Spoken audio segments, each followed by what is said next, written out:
आज मैं आपको एक ऑस्ट्रेलियाई विज्ञान कथा फिल्म 2007 को समझाने जा रहा हूं। स्पॉइलर आगे है, ध्यान रखें और सावधान रहें। फिल्म की पृष्ठभूमि 2007 की है, जब जलवायु परिवर्तन की वजह से दुनिया पूरी तरह बर्बाद हो चुकी है। सभी पौधे नष्ट हो चुके हैं। पौधों की कमी के कारण हवा में ऑक्सीजन की मात्रा तेजी से घट गई है। लोगों को जीवित रहने के लिए कृत्रिम ऑक्सीजन खरीदनी पड़ती है।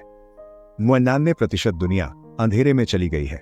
लोग घुटन से मर जाते हैं। इन परिस्थितियों में केवल एक शहर ऑस्ट्रेलिया में बचा है, और यह सब एक कंपनी ट्रॉनिकॉर्प कॉर्पोरेशन की बदौलत है, जो कृत्रिम ऑक्सीजन का निर्माण करती है। हालांकि कृत्रिम ऑक्सीजन समय के साथ एक घातक बीमारी पैदा करती है, जिसे सिकनेस कहा जाता है। मानव जाति के पास पूरी तरह विलुप्त होने से पहले कुछ ही साल बाकी है। एथन वाइट ऑस्ट्रेलियाई शहर का निवासी है। वह और उसका दोस्त जूड ट्रॉनिकॉर्प कॉर्पोरेशन में मैकेनिक के रूप में काम करते हैं। कंपनी दिन रात सिकनेस का इलाज खोजने और दुनिया को बचाने का प्रयास कर रही है। एथन की पत्नी जैंथी बेहद सिकनेस से पीड़ित है। एथन दिन रात मेहनत करता है ताकि उसकी पत्नी के लिए बेहतर ऑक्सीजन खरीद सके। एक दिन जब एथन और जूड सुरंग में काम कर रहे होते हैं, तो ट्रॉनिकॉर्प की पार्टिकल रिसर्च की मुख्य तकनीकी अधिकारी रेजिना जैक्सन उन्हें अपने ऑफिस बुलाती है। वहां वह खुद को दोनों से परिचित कराती है और बताती हैं कि अगर स्थितियां नहीं बदली तो मानवता कुछ ही सालों में मर जाएगी। फिर वह बताती हैं कि एथन ही एकमात्र व्यक्ति है जो सबकी मदद कर सकता है और मानवता को बचा सकता है। एथन उलझन में है और उस पर विश्वास नहीं करता, लेकिन रेजिना जोर देकर कहती हैं कि वह उनकी लैब में जाए। लैब में बड़ी बड़ी मशीनें हैं। लैब के डॉक्टर बिली मिशेल एथन से परिचय कराते हैं और एक सेकंड के लिए एथन की कलाई के डिवाइस को देखते हैं। फिर वे एथन को बताते हैं कि एथन के पिता डॉ रिचर्ड वाइट ने 20 साल पहले इस परियोजना की शुरुआत की थी। उनके सामने खड़ी मशीन एक टाइम मशीन है, जिसे द क्रॉनिकल कहा जाता है। मशीन के साथ किए गए पहले प्रयोग में उन्हें यह जानने के लिए उसमें रेडियो तरंगें भेजनी पड़ी कि दूसरी तरफ क्या था। इसके माध्यम से उन्होंने पाया कि 407 साल बाद सन 2076 में पृथ्वी पर पर्याप्त वनस्पति होगी जो हवा में पर्याप्त ऑक्सीजन बनाए रख सके और मानव जीवन को बनाए रख सके। लोगों ने मान लिया कि यदि सैकड़ों साल बाद भी मानवता मौजूद है, तो निस्संदेह उसने अपनी वास्तविकता की सभी समस्याओं का समाधान खोज लिया है। हालांकि वहां वैज्ञानिकों को एक अजीब गतिविधि ने चौंका दिया। उन्होंने जो तरंगें भेजी थीं, वे वापस आ गई थीं और पुनर्गठित हो गई थीं। जब उन्होंने इसे डिकोड किया तो उन्हें पता चला कि भविष्य से किसी ने उन्हें संदेश भेजा था, एथन वाइट को भेजो। अब रेजिना और पूरी टीम चाहती है कि एथन भविष्य में जाए और इलाज वापस लाए। एथन सोच में पड़ जाता है। वह उन पर विश्वास नहीं करता और सोचता है कि रेजिना उसे बेवकूफ बना रही है। इसके अलावा वह अपनी बीमार पत्नी को छोड़कर भविष्य में नहीं जाना चाहता, इसलिए वह मदद करने से मना कर देता है। बाद में एथन और जूड एक डाइनर में होते हैं, जहां वे कुरकुरा ऑक्सीजन खरीदते हैं। जूड एथन को योजना के साथ आगे बढ़ने और मानवता को बचाने के लिए मनाने की कोशिश करता है, लेकिन ईथन उस पर हंसता है, यह कहते हुए कि वह अपने पिता जैसा नहीं बनना चाहता। ईथन अपने पिता से नफरत करता है क्योंकि वे कभी वहां नहीं होते। 20 साल पहले उसके पिता घर छोड़कर लापता हो गए, जबकि उसकी मां की हत्या तब हो गई थी जब वह बच्चा था। तब से उसकी परवरिश जूड ने की है, जिसे वह अपने बड़े भाई और सबसे अच्छे दोस्त की तरह मानता है। वह अपनी मां को प्रोजेक्ट पूरा करने के लिए छोड़ने के लिए अपने पिता को दोष देता है और अपने बीमार पत्नी को छोड़कर उनके रास्ते पर नहीं चलना चाहता। हालांकि जूड उसे समझाने में सफल होता है। कहता है कि उसकी पत्नी को बचाने का एकमात्र तरीका एक इलाज ढूंढना है। ईथन अपने 8वें जन्मदिन को याद करता है, जब उसके पिता ने उसे एक अजीब डिब्बा उपहार में दिया था। जब वह अपने हाथ उस डिब्बे में डालता है तो एक डिवाइस उसकी कलाई पर पकड़ बनाता है और उसे खून आता है। रिचर्ड ने अपने बेटे पर एक स्थायी हाथ डिवाइस लगाया था। कई साल गुजर चुके हैं, लेकिन एथन को अभी भी इसका उपयोग नहीं पता है। बाद में घर पर एथन जैंथी को दिन भर की सारी घटनाएं बताता है और वह भी उसे जाने का आग्रह करती है। अगली सुबह एथन एक धातु के फूल पर लिखता है, मैं तुम्हारे पास वापस आऊंगा, और उसे जैंथी के बगल में छोड़ देता है। फिर वह रेजिना के कार्यालय में जाता है और उसे बताता है कि अगर वह केवल एक इलाज पा सके तो उन्हें पहले जैंथी को देना होगा। रेजिना सहमत होती है और उसे फिर से लैब ले जाती है। डॉ मिचेल उसे सूट दिखाते हैं, जो उसे मशीन में जाने से पहले पहनना होता है। जैसे ही वे उसे मिशन समझाने लगते हैं, एथन को एहसास होता है कि उनके पास कोई योजना नहीं है। उन्हें पता नहीं है कि वह क्या देखेगा या वह किससे मिलेगा। हालांकि उसे सूट पहनाने के बाद वे उसे एक एआई डिवाइस देते हैं जिसका नाम आर्ची है। आर्ची हमेशा लैब को एथन के स्वास्थ्य की जानकारी देगा। यह उसे स्थान नेविगेट करने में भी मदद करेगा। फिर अंततः वे उसे मशीन में फेंक देते हैं। अंदर एथन समय के साथ उच्च गति पर चलता है। वह आसमान से गिरता है और एक अज्ञात जंगल में उतरता है। हवा के घर्षण से उसका सूट आग पकड़ लेता है, इसलिए वह जल्दी से उसे उतार देता है। फिर वह चारों ओर देखता है और प्रकृति की सुंदरता से हैरान हो जाता है। उसे पता चलता है कि दुनिया पूरी तरह से बदल गई है। पेड़ और प्राकृतिक ऑक्सीजन वापस आ गए हैं। वह उस दिशा में चलता है जहां आर्ची उसे निर्देशित करता है और एक बंकर का दरवाजा देखता है। लेकिन जो चीज उसकी नजर को पकड़ती है वह दरवाजे के ठीक सामने एक कंकाल है। इसकी खोपड़ी में एक गोली का छेद है इसके अलावा वह उसका नाम टैग देखता है और यह देखकर स्तब्ध हो जाता है कि उस पर उसका अपना नाम लिखा है। वह कंकाल एथन का है। एथन उस कंकाल का आर्ची भी पाता है और उस पर आखिरी रिकॉर्डिंग चलाता है। वह सुनता है कि एक आदमी कह रहा है कि यह एकमात्र तरीका है और एथन को गोली मारता है। तभी डिवाइस की शक्ति खत्म हो जाती है। वह घबरा जाता है, यह मानकर कि यह उसका भविष्य है। फिर वह कंकाल की कलाई का डिवाइस देखता है। वह एथन के डिवाइस के समान है, सिवाय इसके कि कंकाल के डिवाइस में लाइट हरी चमक रही है, लेकिन एथन के डिवाइस में उसकी पूरी जिंदगी लाल रही है। उस रात वह आग जलाकर जंगली बेर खाता है। वे बेर जहरीले निकलते हैं। एथन उल्टी करता है और बेहोश होने लगता है। कुछ देर बाद एथन जागता है और यह देखकर हैरान हो जाता है कि झूठ उसके सामने है। जैसा कि पता चलता है, लैब ने एथन की स्वास्थ्य जानकारी को गिरते देखा और माना कि उसे जहर का प्रभाव हो रहा है। इसलिए वे जल्दी से जूड को भविष्य में भेजते हैं, उसके इलाज के साथ उसे बचाने के लिए। कुछ समय बाद एथन और जूड पाते हैं कि उसका कंकाल अभी भी वही है, जिसका मतलब है कि उसका भविष्य नहीं बदला है। फिर वे एक और दरवाजा खोजने के लिए आर्ची का उपयोग करते हैं।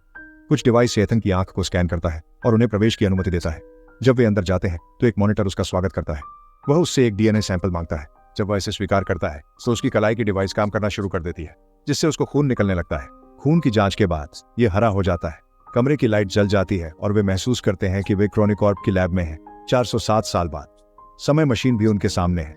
जूड उत्साहित हो जाता है क्योंकि अब वे अतीत में लौटने का साधन पा चुके हैं। लेकिन एथन ऐसा नहीं सोचता। वह कहता है कि उन्होंने कुछ नहीं बदला है और वह मरे हुए एथन की तरह ही मर जाएगा। एथन सिस्टम लॉक की जांच करता है और अपने पिता द्वारा बनाई गई एक होलोग्राफिक रिकॉर्डिंग पाता है, जिसमें उनके पिता बताते हैं कि समय मशीन को मूल रूप से भविष्य के ग्रह में ऑक्सीजन डेटा एकत्रित करने और फिर उसे अतीत में भेजने के लिए डिजाइन किया गया था। हालांकि जब उनके पिता ने पहली बार समय मशीन शुरू की तो उन्हें एक संदेश मिला, जिसमें उनसे अपने बेटे को भविष्य में भेजने के लिए कहा गया था। अपने मन में शंकाओं के बावजूद उन्होंने ऐसा करने का फैसला किया और यहाँ एथन के लिए डीएनए सत्यापन किया। जल्द ही एथन और जूड को एहसास होता है कि समय मशीन उन्हें वापस ले जाने में सक्षम नहीं होगी, क्योंकि इसकी बैटरी 4-7 साल बाद लगभग समाप्त हो चुकी है। इससे भी बदतर यह है कि लैब की सक्रियता इसके न्यूक्लियर पावर कोर में गड़बड़ी का कारण बनती है, जिससे केवल 4 घंटे में एक परमाणु विस्फोट का खतरा होता है। इसका मतलब है कि उन्हें समय मशीन को ठीक करने और विस्फोट से पहले अतीत में यात्रा करने का तरीका खोजना होगा। समय कम हो रहा है, उन्हें जल्दी कार्रवाई करनी होगी। बाहर उन्हें हरे पौधों से ढका हुआ एक उजड़ा हुआ शहर मिलता है, लेकिन उसमें कोई मानव नहीं है, ये दिखाते हुए कि मानव विलुप्ति के बाद पृथ्वी ने खुद को पुनः प्राप्त करना शुरू कर दिया है। हर जगह मानव कंकाल बिखरे हुए हैं। एथन अपनी पत्नी के घर पहुंचता है, केवल उसकी हड्डियां पाता है, जिससे उसको निराशा होती है। जूड उसे अतीत में वापस जाने के लिए मनाने की कोशिश करता है, क्योंकि ऐसा लगता है कि इस बीमारी के खिलाफ इलाज भविष्य की दुनिया में भी नहीं है। हालांकि जूड के शब्द एथन को संदेहास्पद बना देते हैं। वह फिर से रिकॉर्डिंग चलाने के लिए रूसी आर्ची को ऑन करता है, जिसमें वह जूड की आवाज पहचानता है और यह प्रतीत होता है कि जूड ही वह व्यक्ति है जिसने उसे गोली मारी थी। जूड अपनी बंदूक एथन की ओर उठाता है, जोर देकर कहता है कि उसने एथन को गोली नहीं मारी।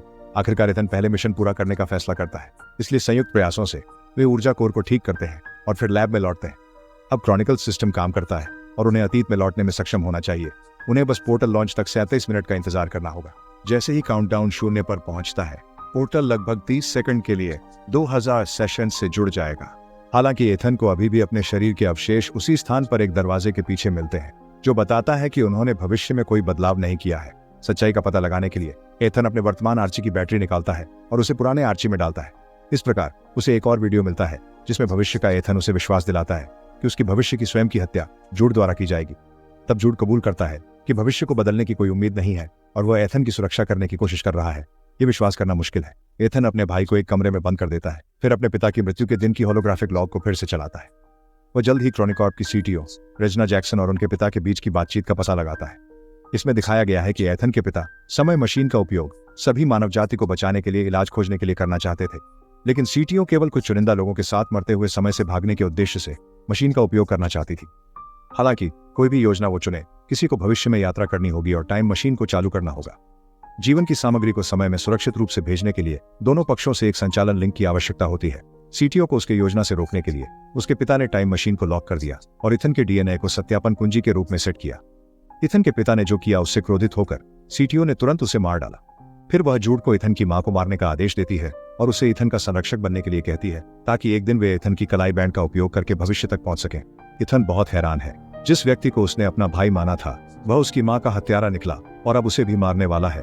उसे यह भी एहसास होता है कि उसने अपने पिता को गलत समझा, जिन्होंने जानबूझकर परिवार को नहीं छोड़ा था। यह जानते हुए कि रेजना कुछ चुनिंदा लोगों को भविष्य में ले जाना चाहती है, इथन टाइम मशीन को बंद करने की कोशिश करता है, लेकिन जूड इथन को रोकने के लिए दौड़ता है और उसे बताता है कि सीटीओ ने उसे यहाँ यह सुनिश्चित करने के लिए भेजा है कि इथन समय में पावर फेलियर को ठीक करने के लिए भेजा जाए। एक बार जब ईथन टाइम मशीन को सक्रिय कर देता है तो उसे ईथन को मारना चाहिए। हालांकि वर्षों में जूड ने ईथन के साथ घनिष्ठ भावनात्मक संबंध बनाए हैं। अपने भाई जैसे दोस्त को उस स्थिति में देखकर उसे अपराध बोध हो रहा है, इसलिए ईथन को गोली मारने के बजाय वह खुद को मार देता है। क्रोध और पछतावे में ईथन अपने पिता की अंतिम इच्छा को पूरा करने के लिए दृढ़ संकल्पित है, जो इलाज ढूंढने और मरते हुए लोगों को बचाने की है। वह मॉनिटर की ओर देखता है और अपने पिता द्वारा लिखा गया पहला संदेश पाता है। वह यह निष्कर्ष निकालता है कि संदेश इथन व्हाइट ने स्वयं को भेजा था, इसलिए वह फिर से संदेश को कोड करता है और अतीत में भेजता है, साथ में कई अन्य चीजें भी। इस बीच वर्ष 2067 की प्रयोगशाला में सीटीओ और कुछ विशेष चयनित लोग टाइम मशीन सक्रिय होने का बेसब्री से इंतजार कर रहे हैं।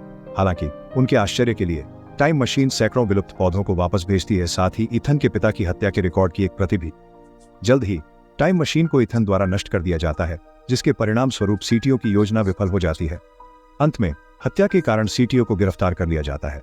सन 2067 में वापस भेजे गए पौधों को जीवंत बनाने के लिए उगाया जाता है। इथन की पत्नी को भी उससे भेजा गया एक फूल मिलता है और वह उसके चयन को समझती है। जबकि इथन को भविष्य की दुनिया में अकेले रहना है, वह जूड को दफनाता है और उसे क्षमा कर देता है।